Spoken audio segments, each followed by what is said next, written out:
Hello and welcome to our fourth and final webinar in our series, Nurturing Friendship, the Directory for Catechesis in Dialogue with Fratelli Tutti. My name is Michelle Dabrowski and I'm the director of the new CCCB Office for Family and Life. And today I am joined by a whole team of collaborators. Anne Walsh and David Daler are kindly back to help with facilitating. We are very pleased to be gathered again today. So to open our session in prayer, please welcome Most Reverend Douglas Crosby, OMI, Bishop of Hamilton, and Chairman of the Episcopal Commission for Evangelization and Catechesis.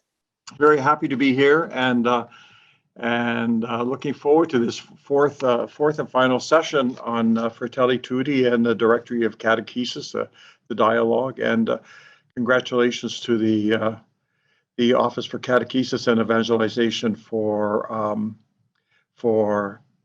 doing this, for having this session, and I look forward to meeting with you. So I want to, so I'm going to pray the prayer, the Adsumus prayer, which was prayed at the Second Vatican Council before all the sessions. It's a prayer to the Holy Spirit. In the name of the Father, and of the Son, and of the Holy Spirit. We come before you, Holy Spirit, conscious of our sinfulness, but aware that we gather in your name. Come to us, remain with us, and enlighten our hearts. Give us light and strength to know your will, make it our own, and to live it in our lives. Guide us by your wisdom, support us by your power, for you are God, sharing the glory of Father and Son. You desire justice for all. Enable us to uphold the rights of others. Do not allow us to be misled by ignorance or corrupted by fear or favor. Unite us to yourself in the bond of love, and keep us faithful to all that is true. As we gather in your name, may we temper justice with love, so that all our decisions may be pleasing to you and earn the reward promised to good and faithful servants. You live and reign with the Father and the Son, one God, forever and ever. Amen. So I wish you well during the program. God bless. Thank you, Bishop Crosby. Thanks, Michelle. Wonderful. So again, welcome. Today, in this final session, we will take more of an intense focus on the word dialogue. And dialogue is, of course, another critical thread that weaves through Fratelli Tutti, and I would also suggest, albeit from another angle, woven throughout the Directory for Catechesis. And dialogue brings together the ideas of listening, encounter, accompaniment, and sharing of gifts. But we also know that dialogue is often complicated and fragile. So in preparing for this series, we were referred to an interesting article in L'Osservatore Romano, written by a Jesuit priest and president of the Jesuit Conference of Africa and Madagascar, Father Orabator. It's entitled Fratelli Tutti and the African Philosophical and Political Tradition of Ubuntu. And using the system of thought of Ubuntu, Father Orabator offers a compelling definition of dialogue. He says, dialogue promotes social friendship because it respects the difference of opinions and points of view. Dialogue is open to others, recognizes our shared belonging, and is animated by the common pursuit of truth, the common good, and service of the poor. On it rests the possibility of peace based on truth. And this culture of dialogue and encounter transcends differences and divisions, yet it is inclusive of all and offers new possibilities and processes of lifestyle, social organization, and encounter. As a form of kindness, social friendship makes a preference of love for the poor, vulnerable, and the least. And so today we will reflect on the catechist's role and responsibility to build bridges so as to grow and deepen our identity and role of facilitating encounter and dialogue. And so without further ado, I am honored to introduce our keynote speaker today. Julian Hammond is a longtime lay employee at the Archdiocese of Edmonton. He has held many positions in the Archdiocese over the past 2 decades, notably as Director of Pastoral Services, Director of Evangelization and Catechesis, and currently as Senior Lead for the Mission Engagement in the Archdiocese. He has also held the position of Ecumenical Officer of the Edmonton Archdiocese since 2002. In that capacity, he has led and participated in many local, regional, national, and even a few international ecumenical efforts over the years. Julian holds a BA Philosophy from the University of Western Ontario, London, an MDiv from Newman Theological College in Edmonton, and a Master of Theology from the University of St. Michael's College at the University of Toronto. In 2012, he was awarded an Honorary Doctor of Divinity degree from St. Stephen's College at the University of Alberta in recognition of his work in the fields of ecumenism and interreligious relations. And having known Julian for a number of years now, it was a privilege to invite him to speak on this topic. I have always been impressed with Julian's creativity in his ministry. For example, Julian helped organize a local ecumenical meatball cook-off where he served as judge. Lucky him. I know his presentation today will be a great gift to each of you. Please welcome Julian Hammond. Thanks so much, Michelle. I didn't know that we'd be talking about the meatball cook-off, but here it is. Thanks so much for the kind invitation, and greetings everyone from my office here in Edmonton. You're able to see my slides, I hope? Yes. Okay, very good. Well, what a journey we've been on.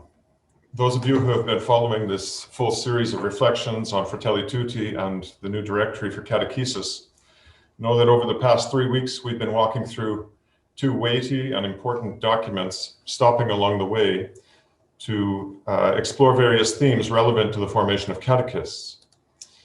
Today, we embark on another leg of that journey, exploring the role of the catechist as a bridge builder with diverse faith communities. And this is a theme, as Michelle said, that has long been part of my personal journey, and I'm honored to be invited to share some thoughts about it with you today, alongside my new friend and colleague, Charlene from Charlottetown. As we set out on our walk today, it might be helpful to pull back a bit from the immediacy of our 2 texts to regain a bit of bearing with respect to where we are and how we got here, and to see how these 2 texts are situated within the larger bridge building journey that our church has been on for at least 100 years or so. So I'd like to begin with a bit of historical context. Anyone who is even a casual observer of churchy stuff over the last half century would have to agree that the Catholic engagement in ecumenical and interreligious relations is one of the most remarkable developments in our church's recent history. Since Vatican II, our church has entered into dozens and dozens of official and unofficial dialogue processes with ecumenical and interreligious partners at every level of the church's life, local, regional, and universal. Formal structures are set up to administer, staff, and animate these dialogues. Papal visits around the world are punctuated by ecumenical and interreligious encounters. Regular messages of goodwill and often delegations are exchanged between dialogue partners on significant religious feast days. And Catholics today are invited, even expected, to take the lead in organizing efforts at common witness and common prayer with partners from other faith communities, wherever and whenever this is possible. In sum, we are living in a most extraordinary era in our church's history, when this kind of bridge-building engagement is not frowned upon or treated with suspicion, not some appendix on the life of the church, as St. John Paul II used to say. It is the mainstream of our Catholic life, encouraged and promoted and expected in the life of every Catholic person. Of course, it was not always so. If we look, for example, at the 1917 Code of Canon Law, we would discover there wording which effectively renders it canonically illegal for Catholics to enter into any disputes or conferences with non-Catholics, especially public ones, without permission of the Holy See. I probably imagine that that permission wasn't easy to get. The 1982 New Code of Canon Law, by contrast, makes it the responsibility of every bishop to foster and direct among Catholics the ecumenical movement, and generally to promote unity according to the various needs and opportunities of their local circumstances. Placed alongside one another, we can hardly believe that these two canons issued from the same source. Between the promulgation of these two codes of law, of course, and continuing on today is a considerable amount of theological history and development. This includes, of course, as already mentioned, the Second Vatican Council, with its extraordinary ecclesiological vision, its teachings on religious freedom and on ecumenism and interfaith relations directly, its appeal for a new kind of missionary activity in the world and renewed ministries, structures, and spiritualities to sustain a church reaching out to and residing in the modern world.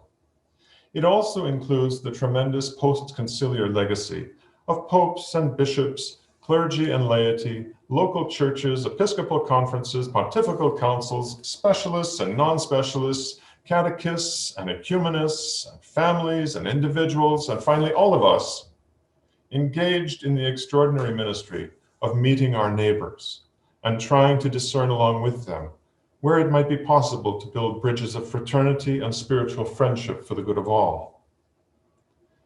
It includes still further a whole lot of world history and developments, too numerous to review in the context of today's webinar, but that underlie the signs of the times detailed for us in Monsignor Kretsch's wonderful presentation from a few weeks ago. All of this to say, what an exciting time it is to be alive and to be invited into the Lord's exceptional mission and ministry here on earth. Let us dream, says Pope Francis in paragraph 8 of Fratelli Tutti. Let us dream as a single human family, as fellow travelers sharing the same flesh, as children of the same earth, which is our common home. Each of us bringing the richness of his or her beliefs and convictions, each of us with his or her own voice, brothers and sisters all. I love this. Yes, let's do this. But as any of us knows well, the minute that we open our mouths to share our faith with others, be they persons within or outside of our own families or our own faith tradition, or the minute that we set out to work together on a common project or organize a common prayer activity, or we attempt to give space to a voice from the peripheries that might not be easy for us to hear, it gets complicated. We may find ourselves challenged by different ways and teachings and mannerisms of others. We may find ourselves in disagreement about ways of proceeding and what should take priority, or how we should come to decisions about things, or even who has the authority to make those decisions. We may start off with sweetness and light and the best of intentions, enjoying each other's company for a while, only to find a little further down the road that we are immersed into a veritable minefield of historical and theological sensitivities, of psychological and sociological dynamics, of competing authorities and hermeneutics, of overt and covert motivations. And many of us facing these realities may be tempted to say at the outset or along the way, forget it. This is too hard. It demands too much of me. I can't work with these people. It's not worth the effort. I think I'll just pass on by. In this context, Pope Francis holds out two interreligious models for us to examine both in our conscience and in our consciousness, in our concern for building bridges with persons of diverse faith communities. First, St. Francis of Assisi and his encounter with the Sultan Malik al-Kamil some 800 years ago. And second, a Samaritan foreigner who takes the time to be a neighbor to someone in need.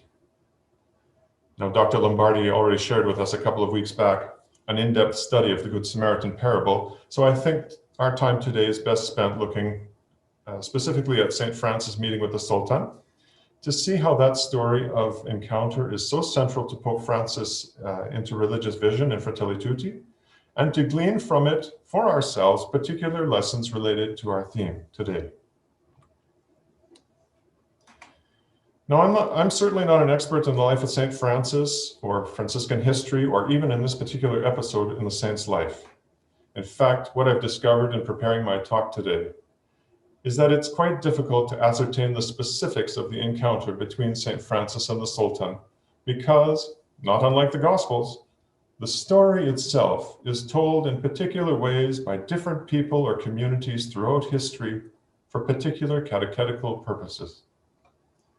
For example, we can encounter versions of the Francis and the Sultan story that are quite polemical, and others, like this gorgeous contemporary icon from France, that are more ironical.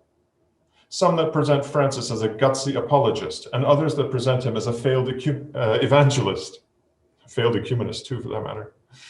What is the factual truth of that encounter 800 years ago? There is no doubt that for Pope Francis, Saint Francis, in this meeting with the Sultan, is an interreligious pioneer, a bridge builder, and a model for us to emulate in the 21st century. In the opening paragraphs of Fratelli Tutti, the Holy Father summarizes 3 attitudes exhibited by St. Francis and the Sultan in their meeting that we should emulate in our efforts at building bridges with people of diverse faith communities. These 3 attitudes are cultivating an open heart,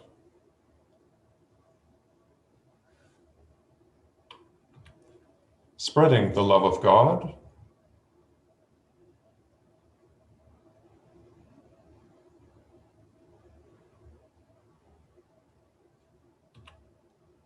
and living in harmony with all.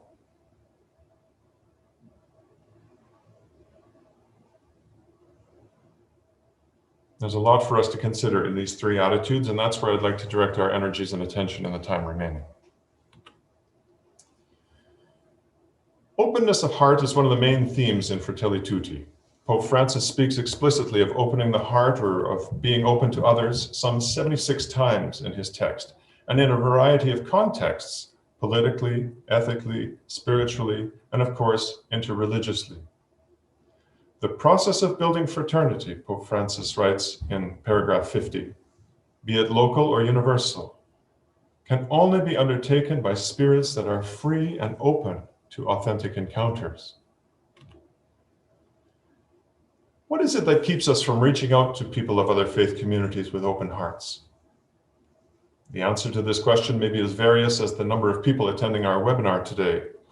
From my own personal experience of trying to build ecumenical and interreligious bridges here where I live, it's not uncommon to hear objections that are born either out of fear or ignorance, or perhaps more truthfully, fear born out of ignorance. We fear all kinds of things in our encounters with people of other faith traditions: fear of hostility, fear of opposition, fear that we might somehow be led astray, or that members of our own community might be lost to other faith communities, and so on. Sometimes these fears are expressed in oppositional terms. Why would we bring our kids to an event at the United Church? They promote LGBTQ lifestyles. Sometimes they're expressed in pious terms. We're praying for your safety among the Hindus. Sometimes they are protectionist. I don't think our kids are ready yet to work with Muslims. Sometimes they are triumphalist. Why would we need to relate to with all these other churches? Don't we hold the fullness of the faith? In whatever way that it manifests itself, fear in ecumenical and interreligious contexts is almost always a sign of insecurity in our own identity, or a concern that our encounter with others must necessarily signal a threat to our own identity. The task of opening one's heart involves addressing this fear tendency within us. And if that fear tendency is born out of ignorance of other traditions or cultures or people, or an insecurity in our own identity, then the catechist's task in opening the heart could not be more important. Let's look at Pope Francis' advice in paragraph 282. First, a catechist ensures that the ecumenical or interreligious encounter has nothing to do with watering down or concealing our deepest convictions when we encounter others who think differently than ourselves. Secondly, the catechist is called upon to lay a solid foundation for ecumenical and interreligious encounter. For the deeper, stronger, and richer our own identity is, the more we will be capable of enriching others with our proper contribution. Third, the catechist is called upon to set life-giving conditions for believers to speak with one another and to act together for the common good and the promotion of the poor. As in the context of intercultural encounters with refugees or migrants, so too in the context of building bridges with other faith communities, Pope Francis encourages us to view the arrival, I'm quoting here from paragraphs 133 and 134, to view the arrival of those who are different, coming from other ways of life and cultures, as a gift. We need to communicate with each other, to discover the gifts of each person, to promote that which unites us, and to regard our differences as an opportunity to grow in mutual respect. Who doesn't love a gift exchange, after all? Does this mean that all catechists must now become experts in every religious tradition on the planet, or that we must teach all religious truths as equal alongside the gospel of Jesus? Of course not. We're talking here about cultivating an openness of heart that holds true to one's own identity while recognizing that the voice of God goes out to all people and all nations in various ways and can be found and heard among them. This interreligious vision was first articulated in Vatican II's Declaration Nostra Aetate and is represented in Fratelli Tutti 277. It reads, "The Church esteems the ways in which God works in other religions and rejects nothing of what is true and holy in these religions." In other words, we recognize that all truth and all holiness, wherever it may be found, emanates from the one source, God, who is the Father of all. The Church likewise has a high regard for their manner of life and conduct, their precepts and doctrines, which, differing from our own, often reflect a ray of truth that enlightens all people. To acknowledge a ray of truth in another's teaching or way of being is not the same as embracing everything in or of that other tradition, but neither is it a rejection of everything. Next, the Holy Father adds in paragraph 277, he adds more poetically what Nostra Aetate says more plainly, what I have here. Yet the Church proclaims and ever must proclaim Christ, the way, the truth, and the life. Any perceived tension between these two principles, acknowledging the rays of truth found in other traditions on the one hand, while affirming Christ as way, truth, and life on the other hand, is resolved for us in the concluding sentences of paragraph 277.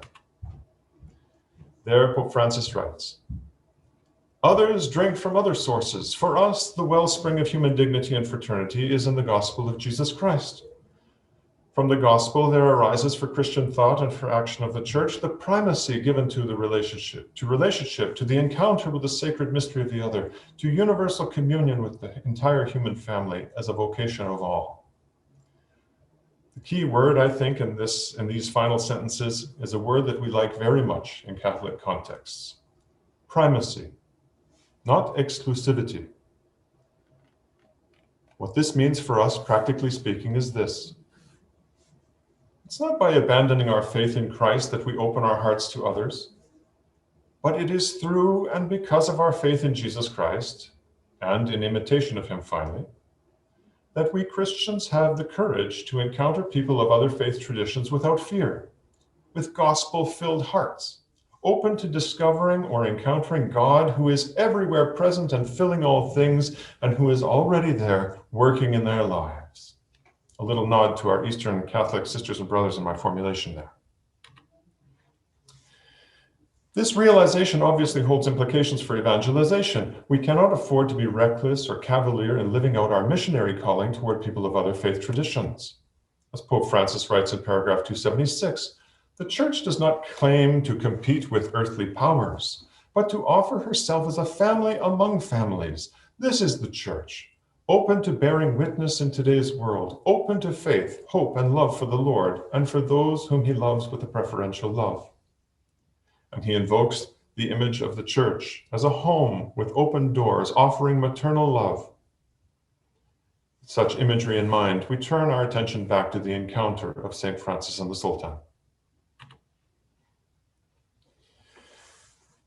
I'm always a bit astounded when I meet someone of my own faith tradition or of another who feels the need and perhaps feels a calling to be God's defender here on earth. I wonder if such a person has ever read the Old or New Testament or the history of the church or any of the spiritual classics, or if they've ever needed or sought God's mercy in their life. Our God is an awesome God, sing the praise and worship bands. What possible need could he have for us to be his defenders? Or who are we to imagine ourselves capable, never mind called, to such an unnecessary vocation? A more fruitful path, but not necessarily easier, it seems to me, and in my reading of Fratelli Tutti, stems from the twofold command entrusted to us by our Lord: to love God above all things and our neighbor as ourselves. Pope Francis picks up this point in paragraph 92, reminding us that the spiritual stature of a person's life is measured by love, which in the end remains the criterion for the definitive decision about a human life's worth or lack thereof. Yet some believers think that it consists in the imposition of their own ideologies upon everyone else, or in a violent defense of the truth, or in impressive demonstrations of strength. All of us believers need to recognize that love takes first place. Love must never be put at risk, and the greatest danger lies in failing to love. Now, love can mean a lot of different things to different people, and so it's helpful that Pope Francis sets the context for us of what he means and understands as God's love, patterned on the example of St. Francis. For both Francises, then, God's love is a love that transcends the barriers of geography and distance and declares, "Blessed all those who love their brother as much when he is far from him as when he is with him." God's love is a love that seeks to embrace everyone, that does not care if a brother or sister in need comes from one place or another. It builds bridges, enables us to create one great family where all of us can feel at home. Love exudes compassion and dignity. God's love is a love that trusts in the best of the human spirit. It restores dignity to the suffering. It includes everyone, which is what it means to be Catholic. It transcends all prejudices, all historical, all cultural barriers, all petty interests. God's love creates bonds and expands existence, for it draws people out of themselves and towards others. God's love is a love that takes root in hearts open to growth through relationships with others. God's love impels us towards universal communion. God's love is a love that calls for growth in openness and the ability to accept others as part of a continuing adventure that makes every periphery converge in a greater sense of mutual belonging. God's love is a love that invites us daily to expand our circle of friends, to reach those who, even though they are close to me, I do not naturally consider a part of my circle of interests. God's love is concrete and squanders none of the resources needed to bring about historical change that can benefit the poor and the disadvantaged. God's love is a force capable of inspiring new ways of approaching the problems of today's world, of profoundly renewing structures, social organizations, and legal systems from within. God's love is capable of welcoming differences and the priority of the dignity of every human being over his or her ideas, opinions, practices, and even sins.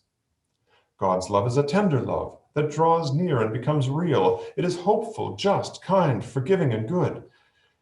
God's love is the same for everyone, regardless of religion. Even if they are atheists, his love is the same. God's love, finally, is reflected in the actions of Jesus, in his family of Nazareth, and in the early Christian community. And it is this same love that we ourselves are called to reflect in our world in and through authentically lived Christian lives. This litany of God's love drawn from Fratelli Tutti sets a very high standard for the Christian life, a standard that certainly eludes me and possibly some of us attending today's session. At the same time, it is a very practical list that holds application in our everyday lives and in the variety of contexts described for us, for instance, in Fratelli Tutti 114, in families and workplaces, in schools and parishes, in neighborhoods and communities, in interpersonal and social interactions. Sometimes in ecumenical and interreligious work, we need to be reminded that spreading God's love is not just for special moments when we happen to bring our members of our communities together, like the Week of Prayer for Christian Unity or World Harmony Interfaith Week. Increasingly, I've come to realize that the domestic churches within our parishes are places where this sort of bridge building occurs on a daily basis. What do I mean? In the Archdiocese here in Edmonton, where I live and work, I recognize that this may not be the case for everyone here on the webinar, but most of the marriages that take place in our Archdiocese are mixed marriages of one kind or another. And this has been the case for several decades. Whereas these marriages used to be predominantly mixed between Christian partners, increasingly it is the case that one partner of the couple is neither Christian nor perhaps a believer of any kind. And this is only natural given the growing situation of pluralism that we are experiencing here in Alberta. Every day, the couple in such an interchurch or interfaith marriage finds a way to love one another beyond their individual differences, likely through a great deal of open and honest dialogue, perhaps negotiation and consensus, and certainly a commitment to the common good. Of course, these are probably the dynamics that are at work in every healthy marriage, but we're focusing here on building bridges across faith communities. When children come along, as we hope they do, this couple must navigate their differences in a new way, making decisions about the faith and values they wish to impart to their children, including lessons about love that transcends different traditions and that can build bridges of communion where none were thought possible. Now, it may be that these couples are treated to uncomfortable conversations and perspectives within their own families, with relatives, or within our parish communities. It's humbling, I think, to recall that these couples and families, at least where I live, are the majority of families sitting in our pews on any given Sunday. They are the majority of families who send their children to Catholic schools, who seek to be admitted to the sacramental life of our church, who come to us in times of pastoral need. And they are the majority of families who give of their time, talent, and treasure in support of our various ministries in the church. These couples, these families, hold particular expertise on how to build bridges across faith differences through their daily love that they share and show for one another. What is our outreach to such families? How are they supported in our parishes?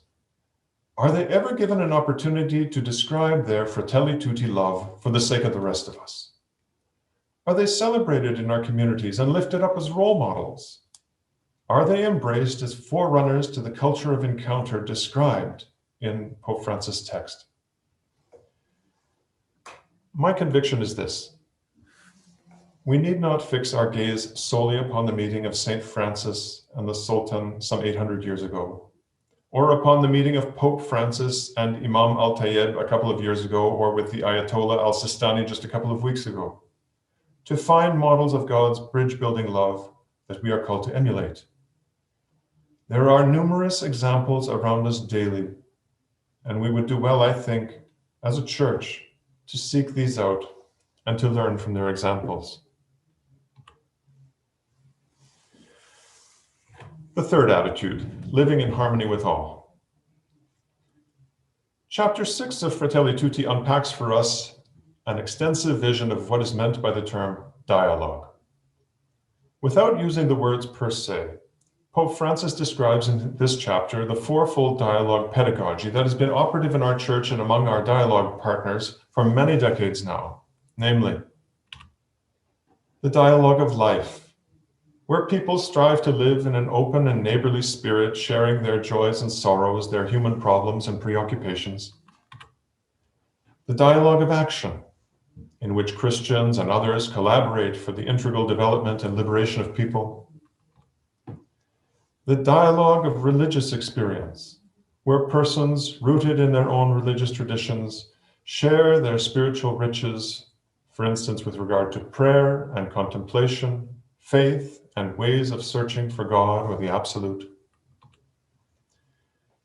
And the dialogue of theological exchange, where specialists seek to deepen their understanding of respective religious heritages and to appreciate each other's spiritual values. Over the years, I've been privileged to meet and enter into dialogue in this fourfold manner with a great number of and variety of faith communities, and each encounter is special to me in its own way. Two communities that I have become I've particularly come to admire are small by global numerical standards, but mighty by spiritual content standards. I'm referring here to Mennonites in the Christian context and Jains in the interreligious context. And I'd like to lift up a lesson from each of these communities that I've learned relative to Fratelli Tutti. I'll start with the Mennonites. Being one of the historic peace churches out of the Anabaptist tradition, Mennonites have a long experience in the business not only of pacifism and nonviolence, but also of active peacemaking in the world. This is a theme that Pope Francis picks up at the beginning of chapter 7 in Fratelli Tutti, and that Catholics and Mennonites return to whenever and wherever their dialogues take place. In 2003, the International Dialogue between the Catholic Church and the Mennonite World Conference published a report entitled Called Together to be Peacemakers. This report, which I recommend to your reading, concludes with a final section titled The Healing of Memories. And it is on this point that I want to draw our attention. Healing memories is a powerful current in ecumenical circles today, especially as our churches, and maybe our church in particular, approach or mark together special milestone anniversaries of one kind or another, such as the 500th anniversary of the Reformation that we marked in 2017, or the upcoming 1700th anniversary of the Council of Nicaea that's coming up in 2025. Healing memories involves a rereading of history, together with an eye to purifying our memories of any narrative of winners and losers. As Pope Francis describes in Fratelli Tutti 226, it involves also cultivating a penitential memory, confessing sins, asking for and hopefully gaining forgiveness, and committing to a new start. What we've learned in our dialogue with Mennonites and with others is that from the distance of years, sometimes decades, centuries, or even millennia, it is possible to reestablish the architecture of peace encouraged by Pope Francis in Fratelli Tutti. This same lesson was given to us in 2017 as our church prepared to commemorate the 500th anniversary of the Reformation with Lutherans. At that time, we said, what happened in the past cannot be changed, but what is remembered of the past and how it is remembered can, with the passage of time, indeed change. The point is not to tell a different history, but to tell that history differently. This is a sacred and difficult task, but one that is absolutely essential if we are to find our way to overcoming past divisions and living in harmony with all. The Pope's further appeal in paragraph 284 to extinguishing hatred reminded me of something that I'd read about in the life of the great Mahatma Gandhi. Apparently, when confronting attitudes of hatred or acts of violence, Gandhi taught his followers, and indeed practiced himself, to take hurtful words or actions into the heart of their prayer, to cleanse or purify them in order that life-giving words and actions might spring forth in their place. A kind of spiritual filtration system. Imagine the transformation of human fraternity that could emerge in our world if our church, over 1 billion Catholics strong, became such a filtration system in our world. I think of this also in the context of the Sermon on the Mount. If anyone strikes you on the right cheek, turn the other also. Love your enemies and pray for those who persecute you. In this same direction, I would like to offer my second illustration. It comes from my encounter with members of the Jain community here in Edmonton. For those who may not be familiar with the tradition of Jainism, It is an ancient religion that originates in India and that practices rigorous ascetical practices, strict vegetarianism, and an unwavering commitment to nonviolence. Each year, the Jain community marks an 8-day festival called Paryushana, at the end of which every Jain explicitly asks and is expected to grant forgiveness of their neighbor for whatever sins of omission or commission may have transpired between them in the course of the past year. It's a bit like Forgiveness Sunday in the Eastern Orthodox and Eastern Catholic traditions. Every year when this festival comes around, I receive an email from 2 members of our local Jain community, the most inoffensive men alive, requesting my forgiveness in this way. For my part, I ask of them via email the reciprocal forgiveness. Now, I'm not a particularly close associate of either of these 2 gentlemen. I just happen to be someone who appears in their email contact list. Effectively, they send the same message requesting forgiveness to everyone who appears in their email contact list. Every year. What an extraordinary Fratelli Tutti gesture. What if we all took a moment this Lent, and every Lent hereafter, to request or grant forgiveness to everyone on our email contact lists? It seems to me that this would bring us quite a long way in building bridges with people of diverse faith communities and living in harmony with all.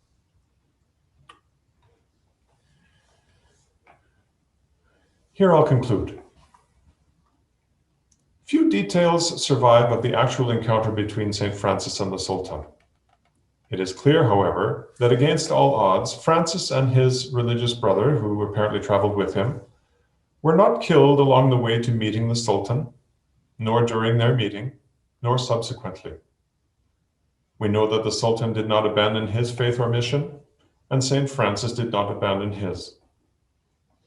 Instead, 2 men who could have been enemies, who should have been enemies, opened their hearts to one another, engaged in some kind of dialogue together, spreading God's love, and each went on his way, enriched by the encounter and challenged in new ways toward living in harmony with all.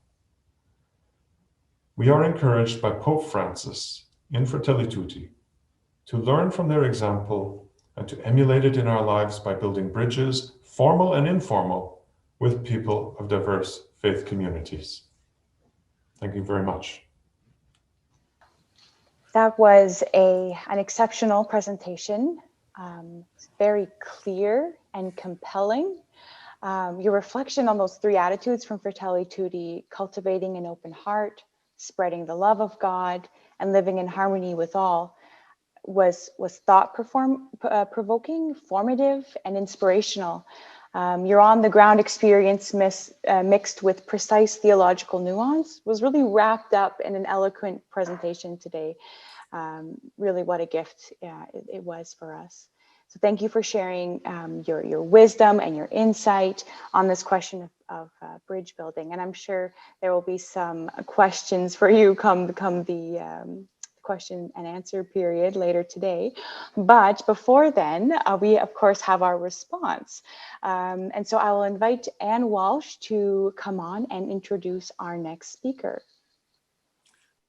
Thank you, Michelle. And I would like to introduce a good friend and colleague, Charlene Peters. Charlene was born in Prince Edward Island, and she lives there now and serves as the Director of Catechetics for the Diocese of Charlottetown. She's also the chairperson of the Atlantic Catechetical Association.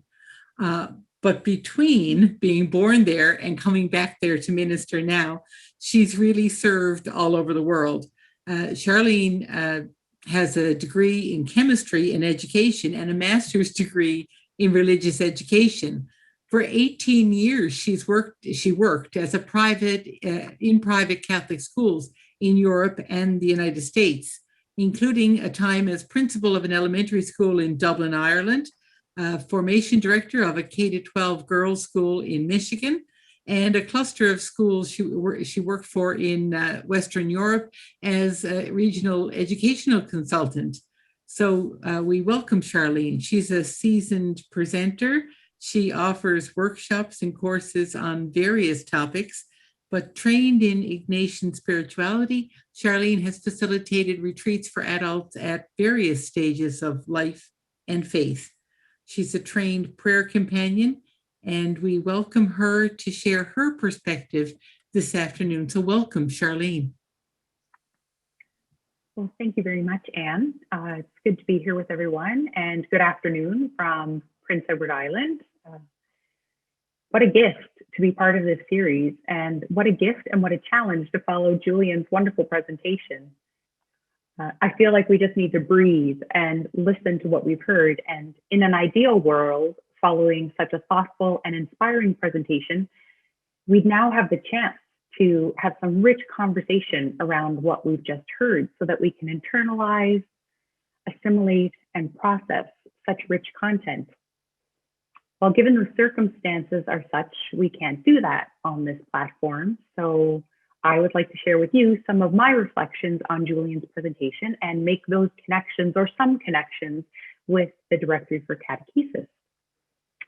So let me just get my screen share going here. Okay, great. Michelle, that's, everybody can see that, I'm guessing? Looks perfect. Okay, wonderful. So to begin, I would like to get a little bit of information from all of you that are attending today. Where do you typically carry out your catechetical ministry? So Michelle's going to put a little poll up. And you're meant to click on one of those options. So do you carry out your ministry typically in a parish or diocese, in a school, university, or college, a hospital or prison, somewhere else, perhaps a retreat center or some online format, or maybe you click on the not applicable because you don't consider that you carry out any sort of catechetical ministry in a concrete formal way. So just take a few minutes to, or hopefully not a few minutes, hopefully you can do that right now, click on one of those options to give us a sense of our backgrounds and where we're working or carrying out ministry concretely today.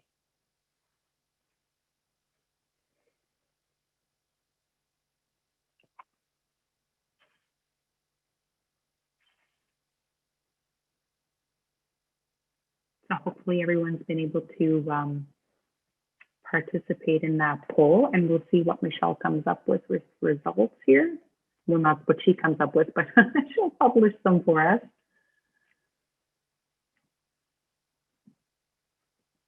Great.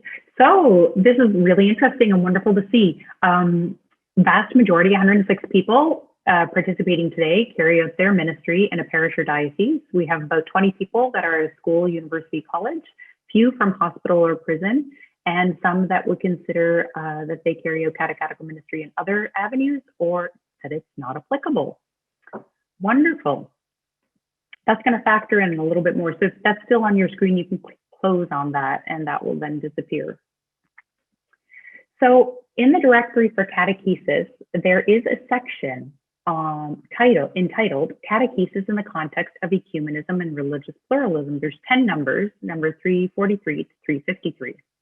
We are not, in the interest of time, going to be able to unpack these 10 numbers today, but I wanted to make you aware that this section exists. And that, I think, speaks for itself with the idea that the Catechetical Directory has that view and acknowledges the importance of ecumenism and religious pluralism. In fact, number 343 of the directory specifically acknowledges the coexistence of different faiths in schools, universities, and other areas of life, or as Julian himself mentioned, the rise in the number of mixed marriages. It urges the Church to reconsider her pastoral care and catechetical initiatives in reference to the concrete situations that are being created. And I recall perhaps some of you participated in the webinar series back in October on the Directory of Catechesis. And I remember in one of the very first presentations, David Daler making the point that in the preface of the directory, there's reference made to the fact of globalization in our culture. And he invited us to look at the directory through the lens of globalization and the different mixing of faiths and cultures in our day-to-day.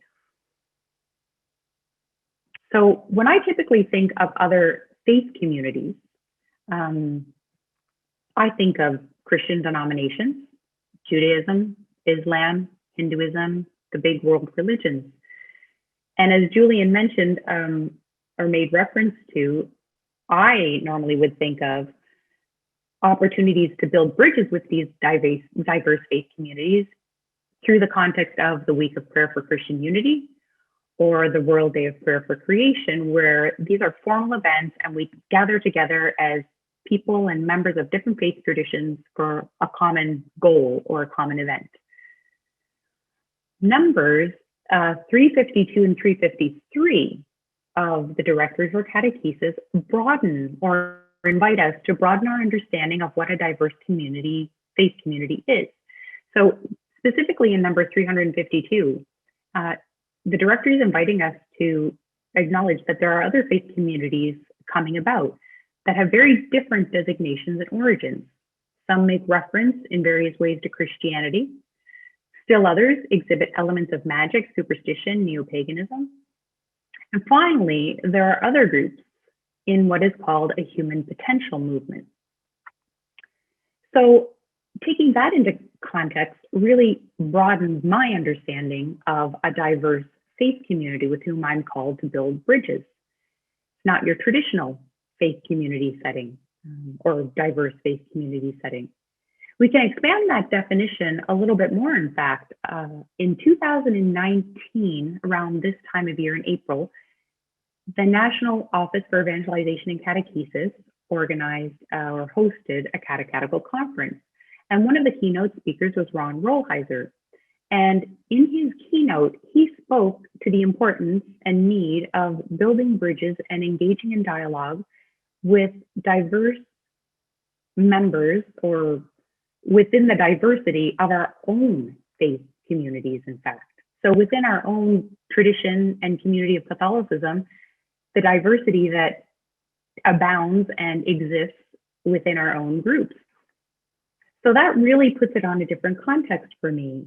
Julian mentioned that spreading God's love, building bridges with diverse faith community is not just for the special moments when we happen to be coming together for those World Day of Prayer for Creation, etc., but that it happens in our day-to-day, in our context of everyday life with our friends, families, work colleagues, and acquaintances. So initially, when Marg asked me to contribute to this presentation today, I thought, gosh, I really don't know that I have a whole lot to do with ecumenism and interreligious dialogue and diverse faith communities. But when I read the directory and I thought more about it, I realized that my day-to-day involves a lot of bridge building with diverse faith communities. Some in a more formal context through my work at the diocese, but most of it is in a very informal context in my day-to-day interactions with those that are close to me. I was much relieved when Julian clarified that in building bridges with other diverse faith communities, I don't need to be an expert in Christian denominations or other world religions.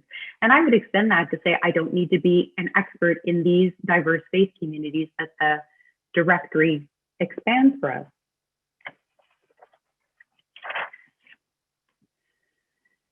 This is something I'm referencing of something Julian mentioned in his presentation, which really spoke to my heart. And I'm quoting him here because it really, I wanted to highlight it for you and talk a little bit about this. It's not by abandoning our faith in Christ that we open our hearts to others, but it's through and because of our faith in Jesus Christ and in imitation of him finally, that we as Christians have the courage to encounter people of other faith traditions without fear and with a gospel-filled heart, open to discovering or encountering God who is everywhere present and filling all things and who is already there working in their lives.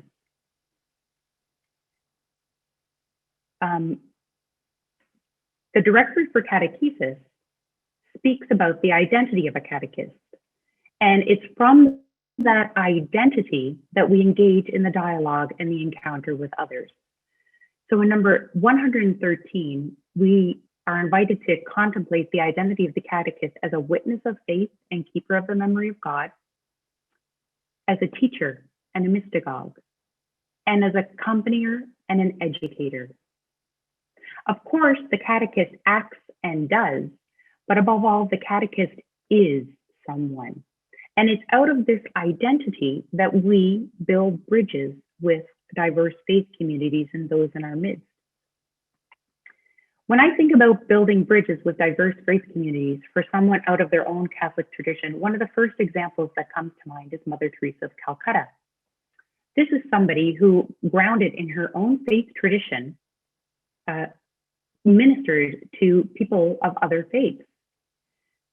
Her intention wasn't to necessarily convert them to Catholicism, but to bring them into communion, intimacy with Jesus Christ through an encounter, that they might have a living encounter with Christ through her ministry, through her example. Closer to home, I think of a friend of mine who is a religious sister. She's a chaplain of a secular university. She ministers to everyone at the university, the faculty, staff, students of all religions and all beliefs. She provides pastoral care and services and is always innovating and adapting to the needs of those she ministers to. There's Sunday Mass on campus, there's a food bank. She's a welcoming and hospitable presence and an ear for anyone who might need to talk. She offers a busy student retreat for those who want guidance in prayer and free meals for students during exam time. Even closer to home, of somebody that I think of who embodies or acts out of this identity of a catechist and builds bridges with one another, is Anne Walsh, our very own Anne Walsh. And I'm thinking of the story she shared with us last week. Some of you on the webinar today may not have heard it, but one of the many hats that Anne wears is as a tour guide at the Basilica in St. John's, Newfoundland.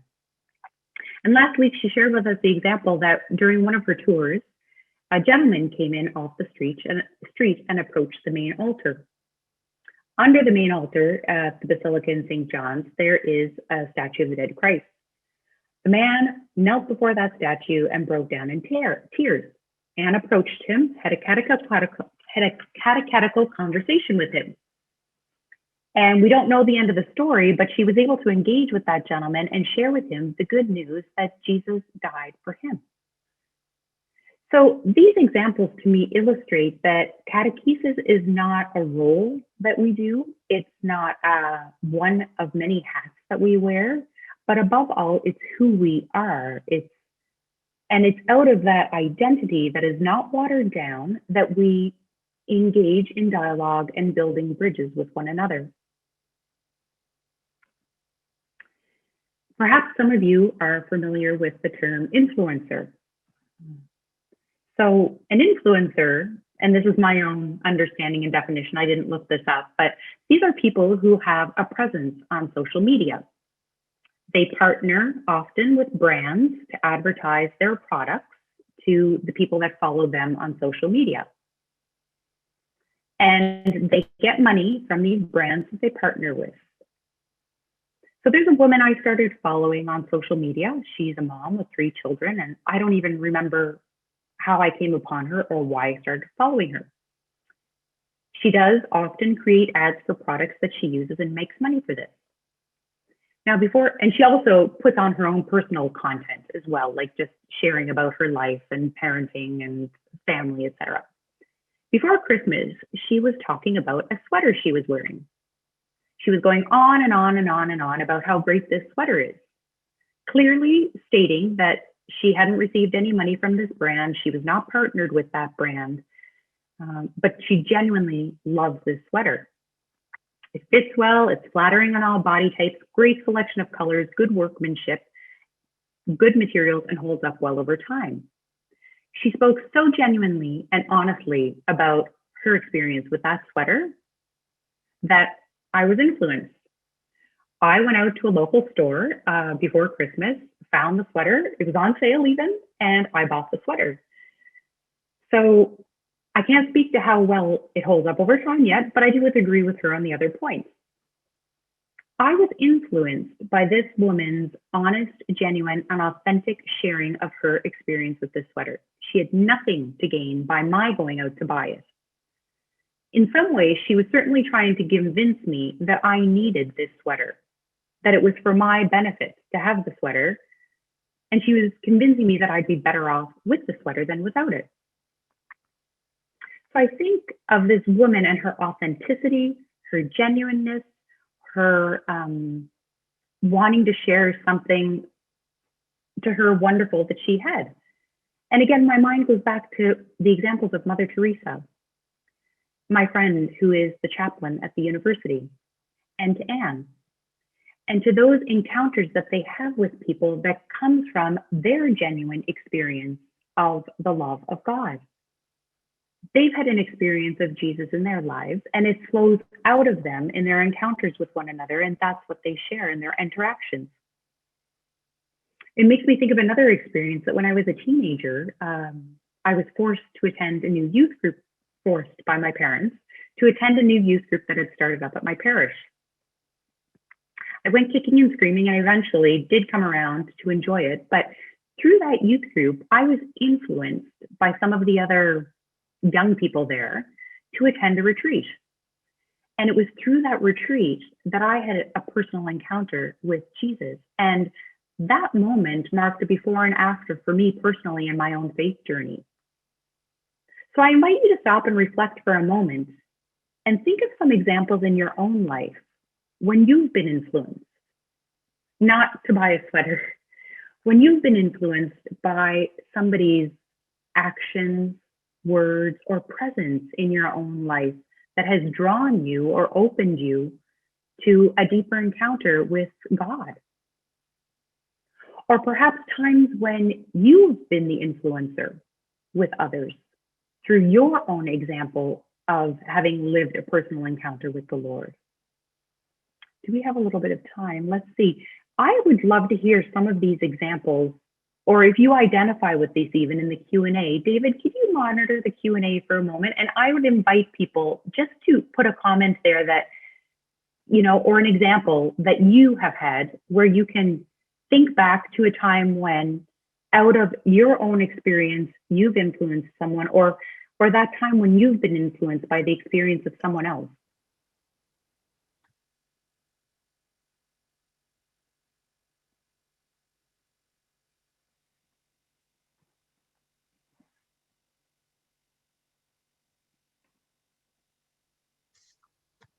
I'm on, Charlene. We're just waiting. Perfect. Okay. Maybe people are too shy to share. No, here's influenced by Father Paul Watson to do the job I'm doing now, Poison. An amazing encounter with a Muslim man praying midday made me realize the sacredness of every minute of every day. A Cursillo experience. Again, a couple of people with that.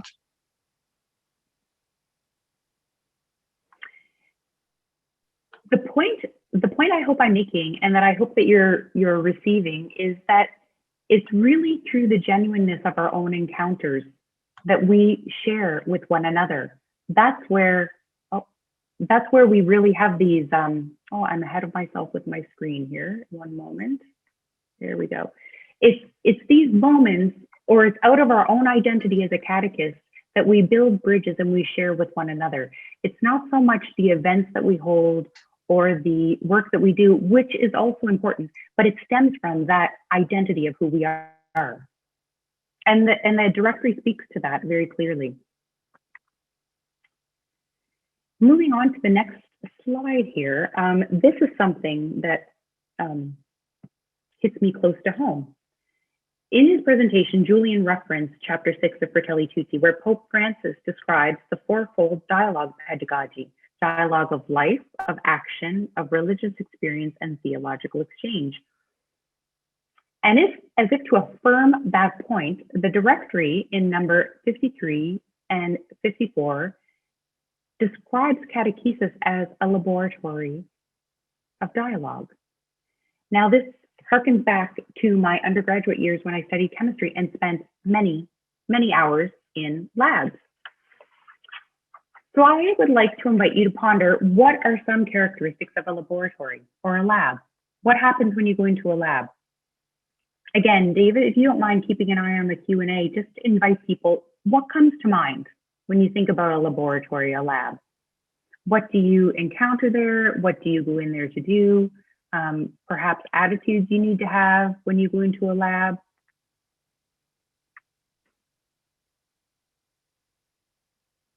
While we're waiting, just a couple more on their influences. There's some lovely comments Yeah. on classes, on patients they've worked with, on mentors who have inspired them, and encountering God's love in prayers and through sermons. There's some really fine comments that are coming through. Let's see what we've got here. Humility, curiousness, suspension of judgment, experimentation, experiments, the mixing of many different elements, being open to learning new things, not sure how things are going to react in the laboratory, that you have to be prepared for all kinds of opportunities, precision in measurements, questioning and searching for answers. Oh my goodness, tons of them coming in now. Let's see, lose your expectations of what to expect, but a readiness for surprise, discovering what we don't already know and being open to what is new, a microscope of analysis, influence of friend. Here's one last one on influence of a friend who came back from India. When she came to our ecumenical prayer group, I sensed something different about her because of her interactions with all those she had encountered. Wow. Taking risks, the willingness to take risks. You follow a plan, you look closely, you see how things work. Yes. We don't know the results, even if you're expecting one. I'm seeing one here that says we let go of our expert status. Yes. Isn't that wonderful? And things go wrong. Learning from mistakes. Absolutely. These and so many more elements are part of what makes up a laboratory. So if catechesis is a laboratory of dialogue, aren't these some of the characteristics that we necessarily need to consider in entering into it? And I think that's what the directory is inviting us to do. It gets messy. We don't know what's going to happen next. We need to be ready to be humbled. And sometimes we just need to be in the mess and the chaos. Are we okay to be in the mess and the chaos? Can we live in a muddle without all the answers? Can we let go of our need to be right and to understand everything? Am I free enough from my own hypothesis to learn something from the other?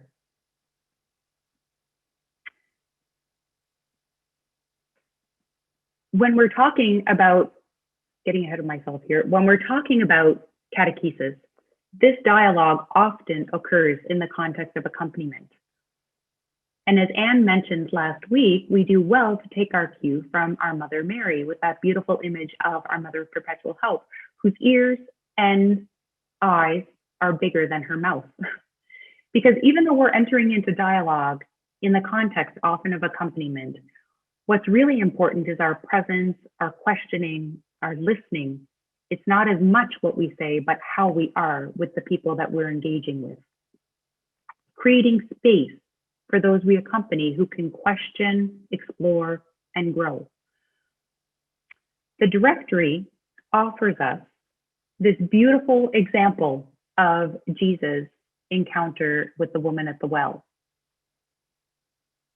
She was a woman from a diverse faith community. Jesus met her where she was at, engaged in dialogue that was more questioning, listening, and observing than it was talking. You can see there in from the directory, number 53, the description of this dialogue based on the example of Jesus who enters into intimate dialogue with humanity. It's free and gratuitous in its initiative. It takes its cues from love. It's not commensurate with the merits of its participants. It's not binding. It's for all without distinctions, and it grows in a gradual way. What a fitting way to end our reflections today with this image that Jesus engaging in dialogue with the woman at Samaria.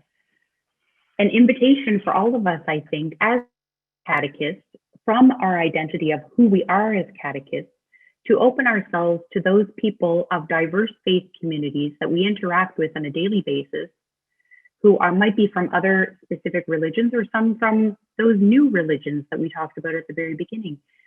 So we can enter into dialogue, engage with them, encounter them where they're at, and be encountered by them.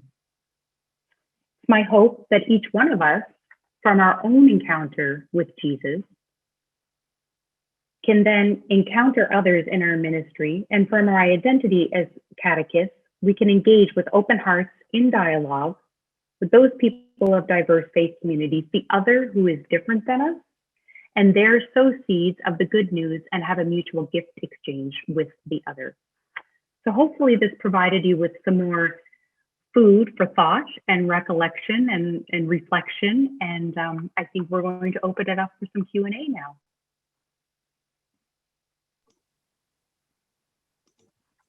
Thank you so much, Charlene.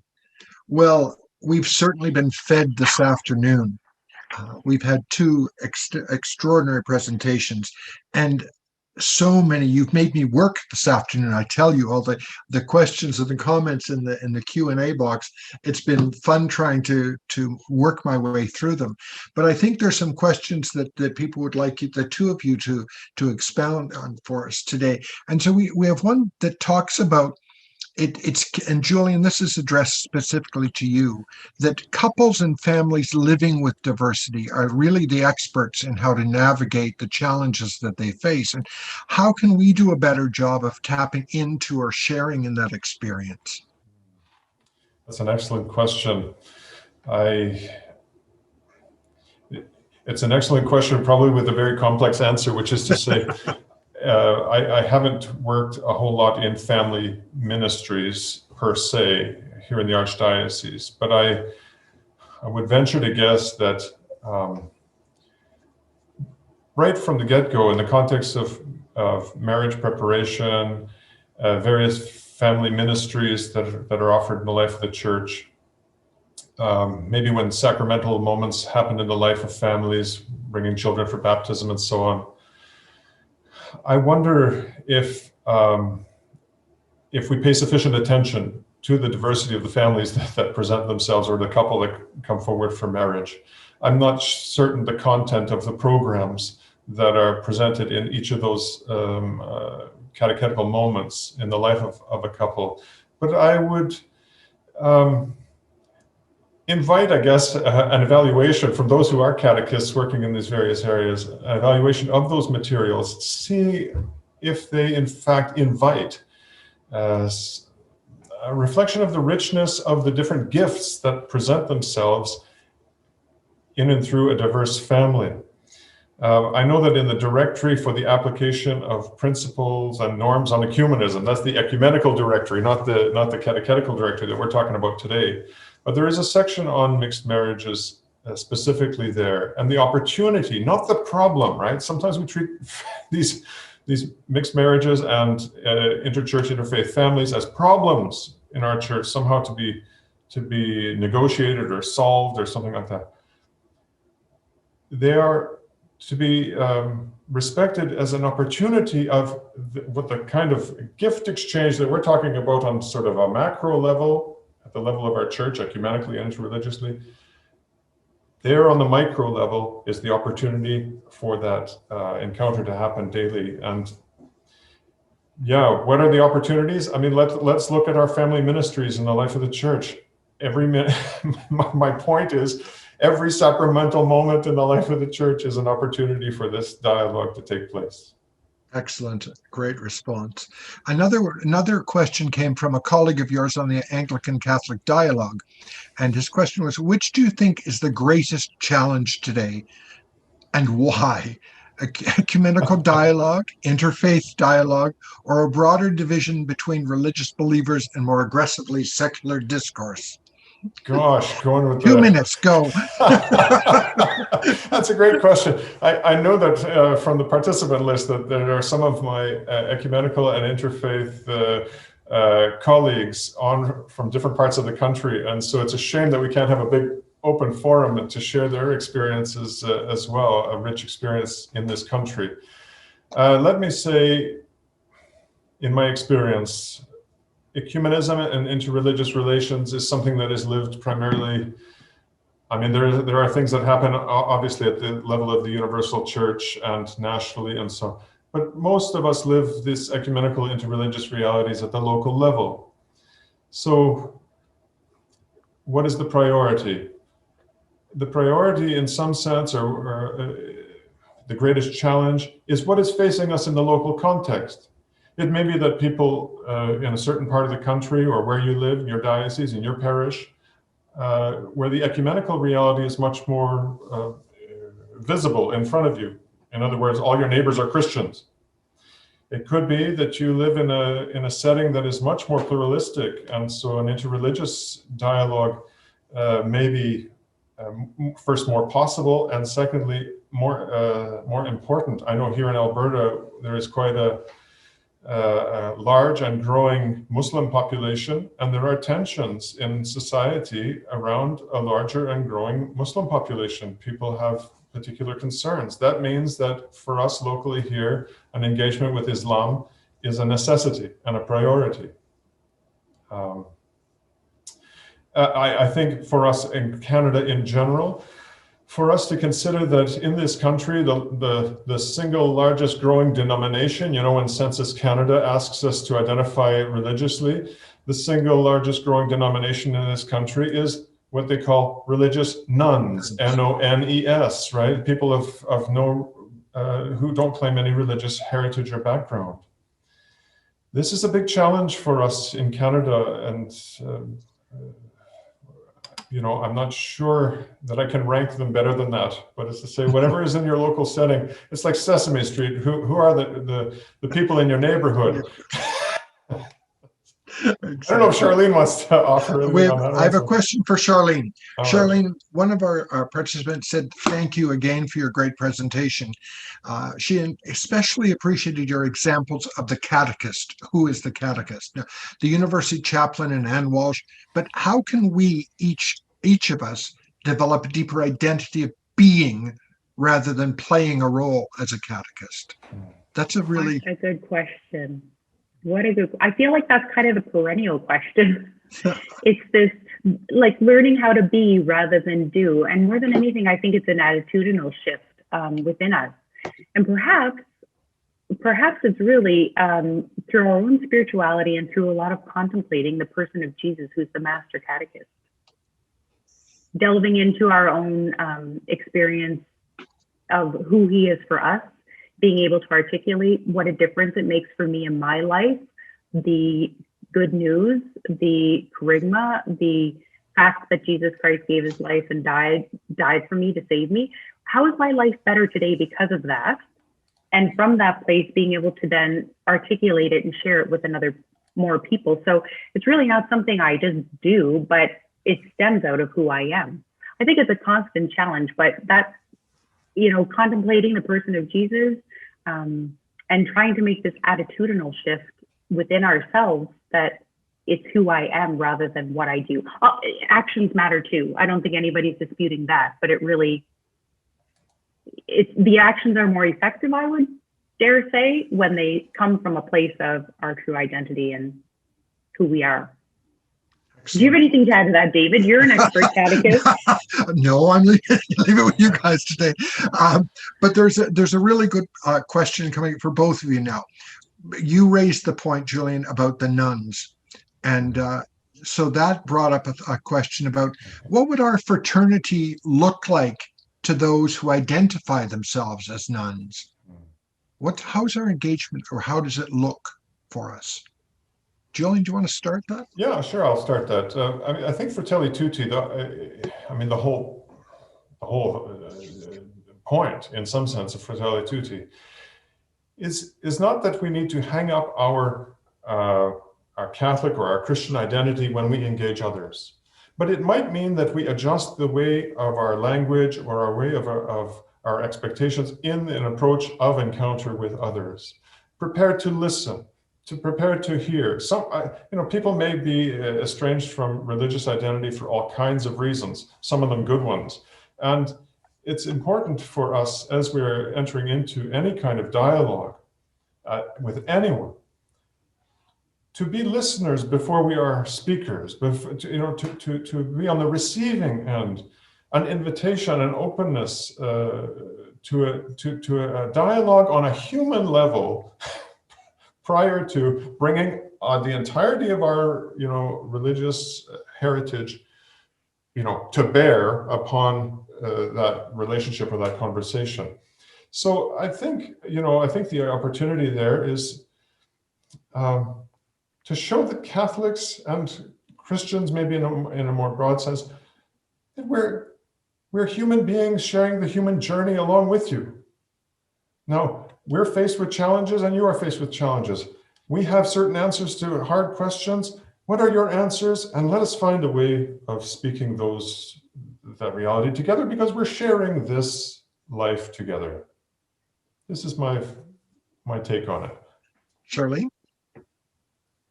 Well, it makes me think of a very concrete example that I have of an interaction with some family members of mine.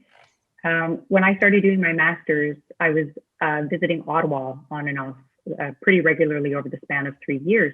And my cousin who lives there with his partner put me up and really rolled out the red carpet and were so hospitable. But we were connecting as adults after not having spent time together for many, many, many years.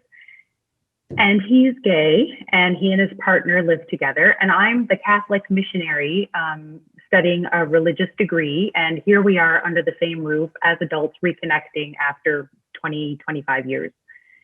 So there's some trepidation at the beginning, kind of wondering, where does everybody stand and how's this going to go? But them rolling out the red carpet for me, really, the first evening that we had a dinner together, I just felt compelled to offer a blessing. And I was trying to be attentive to where they were at. They would consider themselves nuns at this moment in time. Both of them probably baptized Catholics, I believe, but not practicing anything. And trying to read the room, trying to be attentive where they were at, but yet wanting to offer something that stemmed from a place of gratitude and thanksgiving. It went over so well. It wasn't planned. It wasn't thought of. It was a gesture that just came forth. But I think it was building bridges with them. It was an opportunity to build a bridge, to meet them where they were at, but yet not negating or denying something that I had and that I carry with me, and that's an important aspect of me. So it was a beautiful exchange in that moment and really set the tone for future encounters with one another, enabling us to listen, to build bridges of trust, to respect one another where we're at, and grow in our relationship. And 6 years later, after that event, we've become extremely close, and we've had those hard conversations with one another about, well, what do you say about this? And what do you believe about that? And so it's been a marvelous opportunity that I think started with that listening and meeting one another where we were at. David, if I can offer something more, it's to say that Sure. The four kinds of dialogue give us real opportunities. A dialogue of life before perhaps a dialogue of theological exchange. Maybe we want to eventually get there to theological exchange, but maybe the entry point is through a dialogue of life or a dialogue of action prior to a sharing of religious experience. So, I mean, the opportunity that presents itself within this pedagogy of a fourfold method of dialogue, I think is really rich and needs to be explored in our conversation with religious nuns.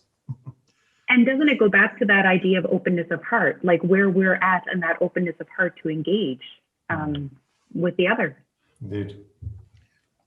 Guys, this has been, to quote both of you, a very rich experience for all of us. I think that the great beauty of this is the richness that you bring to this topic, both of you, and the sense of dialogue that you've created for us online is very powerful. I could see this happening if we were all gathered in a big room and being able to share it, but you've engaged us in such a way to incite dialogue. And the comments online have expressed that there have been numerous comments about the wonderful presentations and how you've enriched us. But there are a couple of questions just for Michelle that we can add as bonus questions. They'd like to have a copy, many of them, of Bishop Crosby's opening prayer, and it was posted in the questions, Michelle. So perhaps you could get it and share it with everyone. And the questions about the entire series. So perhaps you can address that at the end. But again, on behalf, I think, of everybody that's listening, both of you, thank you for bringing to close a beautiful presentation today on Fratelli Tutti and the role of the catechist. And thank you for sharing. Thank you, David. Michelle. Thank you, Michelle. Thank you, David. Can I also offer, Michelle, just before you jump in there, let me just make an appeal. This is my ecumenical officer hat on, to say one of the things that Charlene and I both pointed to is that catechists shouldn't feel afraid. They don't need to be experts in everything. They shouldn't feel afraid to ask for help from specialists in some of these areas. And there are wonderful specialists in this country, ecumenical and interreligious specialists. Some of them are on this webinar here today. And I just make an appeal. Every diocese is meant to have such an ecumenical and interreligious specialist. If they exist in your diocese, get to know them, use their expertise, and let's build a bridge between catechists and ecumenists in this country. Well said. And Michelle, I have one comment that just came up on the screen that we have to end with. These wonderful sessions, what a rich ending to them. I feel like I have been let gently down on a sun-drenched cloud. And with that, I'll turn it back to you. Wonderful. Oh, thank you. Thank you for all of your feedback to the question and answer today, and to our two speakers.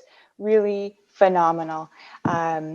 Truly, what a way to top off this webinar journey we've been on. Marg and I have really been blown away by the support and enthusiasm we felt throughout the 4 weeks. And our goal was, to bring together the Directory for Catechesis and to dialogue with Pope Francis's encyclical Fratelli Tutti. And I think we've taken a number of angles and perspectives, different expertise.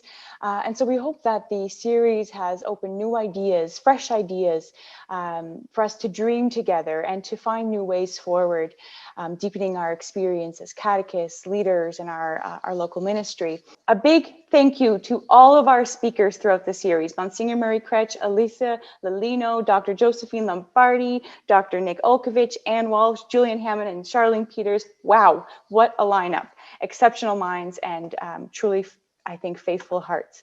Thank you to Anne and David for helping facilitate our Q&A, and Bishop Crosby for leading us in prayer each week and encouraging us along on this webinar endeavor. And to each of you for joining us for this series. We look forward to your comments, to your feedback. It helps us keep going to refine our process. And we look forward to connecting with you all again soon. And so wishing you a grace-filled walk towards Holy Week. And we will be in touch in the future. Take care.